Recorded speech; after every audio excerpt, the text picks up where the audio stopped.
So with stuff like No One Lives Forever and Shogo and its past, Monolith has a really great history of making really atmospheric first-person shooters. Though over the past few years with its Condemned series and the Fear games, it's gotten a lot more on a kind of specifically a horror bent.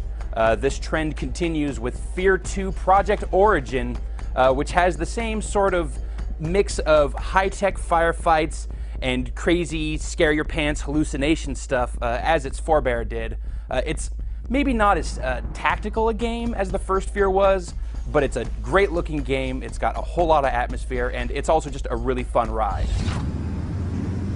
Nice of you to join us, Sunshine. Now, Fear 2 picks up just before the end of the first Fear, and this time you're playing as a different character, so you actually get to see the events of the end of the first Fear from a different perspective, which is kind of a neat touch.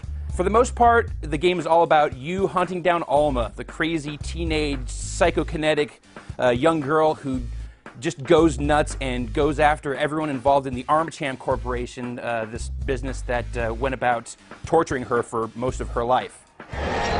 Now, on your quest, you end up fighting the private army of the Armacham Corporation, which are these dudes in these really badass kind of, private army suits. These replica soldiers who are psychically controlled clone soldiers that have gone rogue. And of course, there's Alma herself. Now, for the most part, Alma just shows up and makes things go crazy. But for the most part, it's just a show. It's one of those things where you'll be running down a hallway and suddenly everything will get really weird and you won't know what's going on.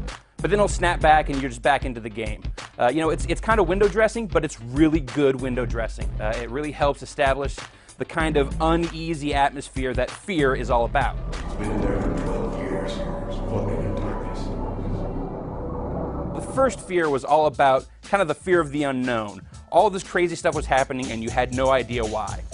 Much like with Condemned 2 Bloodshot from 2008, which explained much of the stuff that was going on in the first Condemned, Fear 2 does the same thing. You get to know a lot of the things that were happening to Alma with the Armacham Corporation, things that were kind of, behind the curtain before. That might seem weird, but getting to see all that stuff and knowing like how deep this grand conspiracy goes is kind of terrifying in its own way. Now, the first Fear was a pretty tactical game. You had enemy AI that was smart about flushing you out from cover, taking cover when it needed to, making its own cover by flipping over tables and stuff, flushing you out from cover with grenades. They still do that in Fear 2, but it seems like there's just so much more ammo at your disposal, more armor, more health packs, more really kick-ass weapons in general, that it's not that big of an issue for you to just run up on a dude and smoke him. So it's not as challenging a game, but it's still really satisfying just because of the hard-hitting feel of all the weapons.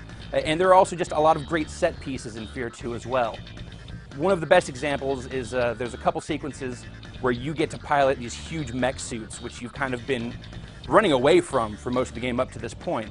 So when you finally get in one, it's super satisfying. It looks great. The way that there's these kind of imperfections in the video display that you're seeing from inside the mech suit, just the smoke trails on the missiles that you're shooting off, the sound of the hydraulics inside the suit.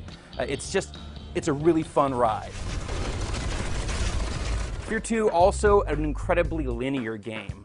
There's very few points where you're not sure where you need to go. There's no sort of map system whatsoever. It's just move forward and shoot dudes, which, again, it makes it a less tactical game, but it keeps the momentum going forward, which is one of Fear 2's biggest strengths. Now, this also means that you're going to blow through the single-player game in Fear 2 pretty quickly. Now, there's also a multiplayer element to Fear 2, but it feels kind of by the numbers. It's pretty standard stuff. You've got deathmatch, team deathmatch, capture the flag. You've got control point mode, a mode where you have to defuse a bomb. The only thing that's particularly special about the multiplayer in Fear 2 is one mode where you get to bring out one of those big, awesome mech suits. But it's one of those things that's kind of better in theory than it is in practice, just because the only thing that seems really effective against these big mechs is another mech. So if you're just on the ground, you just find yourself kind of dying over and over again. I know I've said the word a few times already, but Fear 2 is really just kind of a ride. You get on, you move forward really fast, a lot of crazy stuff happens, and when you're done, you don't really have much to take away from it, but it was still a whole lot of fun.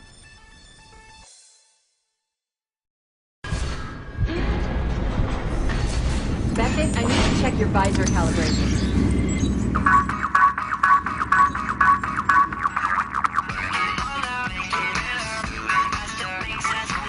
Good, you're set.